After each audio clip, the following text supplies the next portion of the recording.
Wave and optics first में interference में हम बात कर रहे थे। अभी तक हमने डिस्कशन किया सुपरपोजिशन और कोहेरेंट सोर्सेस का। तो इन दोनों डिस्कशन में हमने ये जाना कि इंटरफेरेंस के लिए कोहेरेंट सोर्सेस और सुपरपोजिशन बहुत ज़रूरी है। यहाँ सवाल इस बात का है कि हम इंटरफेरेंस ऑफ लाइट में क्या देख पाते हैं। अगर इंटरफेरेंस ऑफ लाइट की अगर हम बात करें तो ये एक तरह का रीडिस्ट्रीब्यूशन है।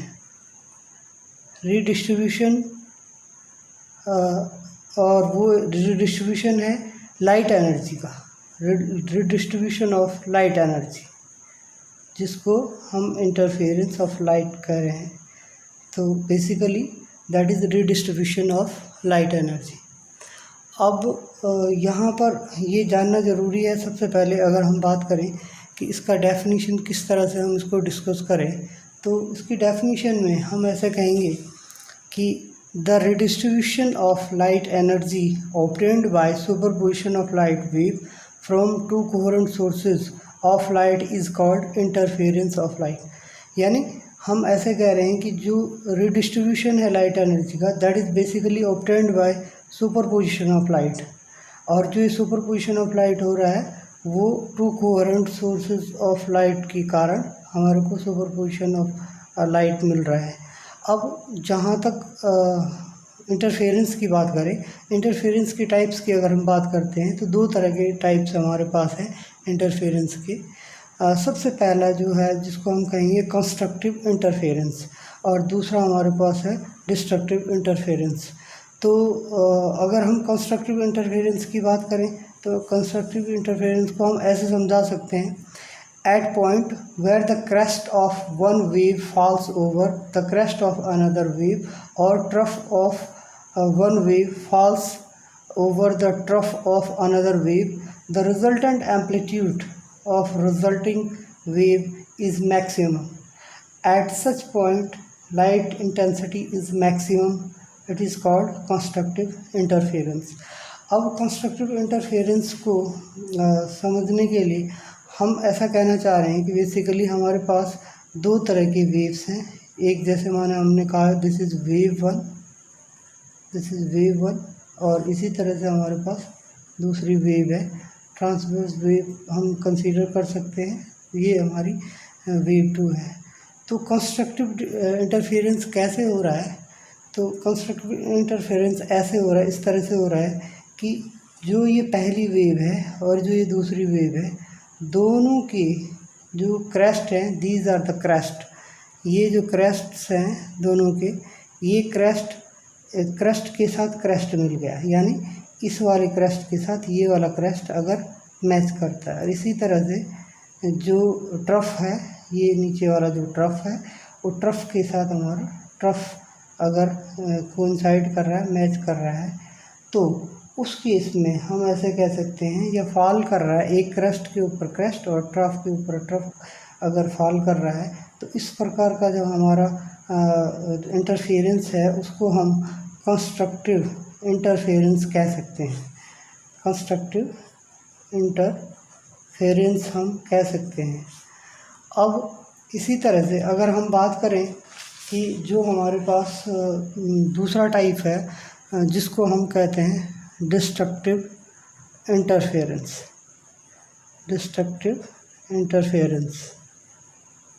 तो डिस्ट्रक्टिव इंटरफेरेंस में हम ऐसे कहेंगे कि अगर डिस्ट्रक्टिव इंटरफेरेंस की डेफिनेशन की अगर हम बात करते हैं कि डिस्ट्रक्टिव इंटरफेरेंस क्या है, तो डिस्ट्रक्टिव इंटरफेरेंस को हम ऐसे कह सकते हैं कि इसकी डेफिनेशन में ऐसे कह सकते हैं, where the crest of one wave fall over the trough of another wave and the resulting amplitude of resulting wave is minimum, such in intensity of light is minimum, this is called destructive interference।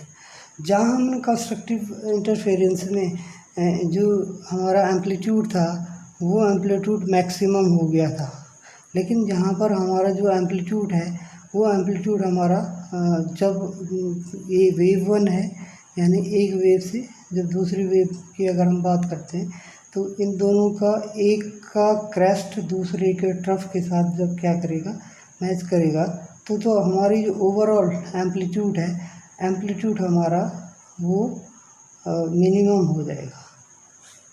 ठीक है, amplitude minimum होने की वजह से जो light की intensity है, light की इंटेंसिटी हमारी डिक्रीज हो रही है, लाइट की इंटेंसिटी डिक्रीज हो रही है। तो इस तरह से ये हमारा डिस्ट्रक्टिव इंटरफेरेंस है। तो ये हमने बात की कंस्ट्रक्टिव और डिस्ट्रक्टिव इंटरफेरेंस की। अब अगर हम बात करते हैं कि इंटरफेरेंस के टाइप्स की, कि इंटरफेरेंस के टाइप्स क्या क्या हैं, तो इंटरफेरेंस अगर हम बात करें तो वेव फ्रंट के बेस पे अगर हम बात करें इंटरफेरेंस की, तो रिफ्लेक्शन और रिफ्रैक्शन दो तरह के इंटरफेरेंस हमारे पास है।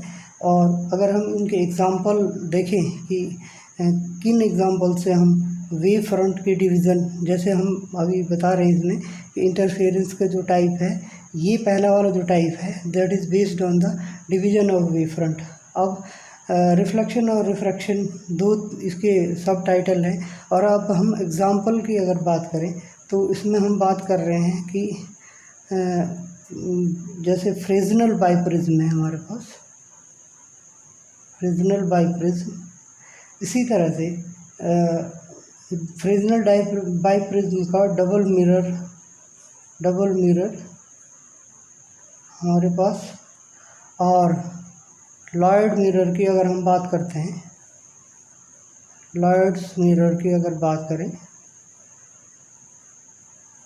इसी के साथ एक और हमारे पास आता है जिसको हम कहते हैं billets split lens, billets split lens. तो ये हमारे पास इसके एग्जांपल्स हैं इंटरफेरेंस के फर्स्ट टाइप की, जिसमें हम बात कर रहे हैं, जो कि डिवीज़न ऑफ वेव फ्रंट पे बेस्ड है। अब उसके बाद हमारे पास जो दूसरा टाइप है इंटरफेरेंस का, जिसको हम ऐसे कह सकते हैं कि ये हमारा division, this is based on division of amplitude, amplitude के डिवीज़न पे बेस होता है।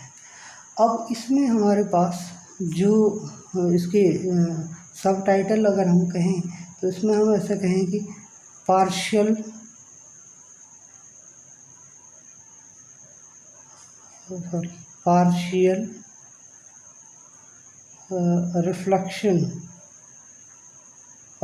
रिफ्लेक्शन, और दूसरा हमारे पास है पार्शियल रिफ्रैक्शन। और अगर हम एग्जांपल्स की बात करें, जैसे हम डिवीज़न ऑफ वेव फ्रंट वाले के एग्जांपल की बात कर रहे थे, इसी तरह से डिवीज़न ऑफ एम्पलीट्यूड के एग्जांपल्स की बात करें कि कौन कौन से इसमें एग्जांपल्स हो सकते हैं, तो इसमें फर्स्ट एग्जांपल जैसे हम कह सकते हैं कि न्यूटन्स रिंग की अगर हम बात करें, न्यूटन्स रिंग इसमें एग्जांपल है। इसके अलावा माइकलसन इंटरफेरोमीटर,